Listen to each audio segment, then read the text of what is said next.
एक मोठी बातमी समोर येते। भाजप आमदार मंदा म्हात्रे यांना हृदयविकाराचा धक्का बसलेला आहे। एकनाथ शिंदे यांनी मंदा म्हात्रे यांच्याशी फोनवरून संवाद साधलेला आहे आणि त्यांच्या तब्येतीची विचारपूस केलेली आहे।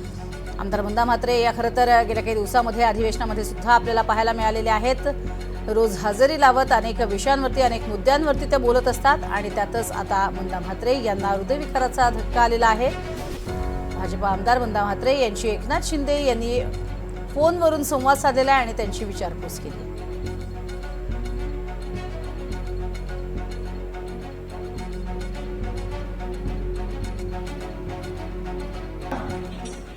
लवकर बरे व्हा, टेन्शन घ्यायचं नाही। तुमच्या पाठीमागे तुमच्या मतदारसंघातल्या गोरगरीब जनतेचा आशीर्वाद आहे। हा बिलकुल बिलकुल काय चिंता करू नका आणि आम्ही सगळे आपल्या सोबत आहोत। मंदाताई बिलकुल टेन्शन घेणार, विल पॉवर स्ट्रॉंग ठेवा, तुम्ही लवकर बरे होणार। परत आपल्याला काम करायचं आहे, जनतेची सेवा करायची आहे। ओके, चला खूप खूप शुभेच्छा, लवकर बरे व्हा।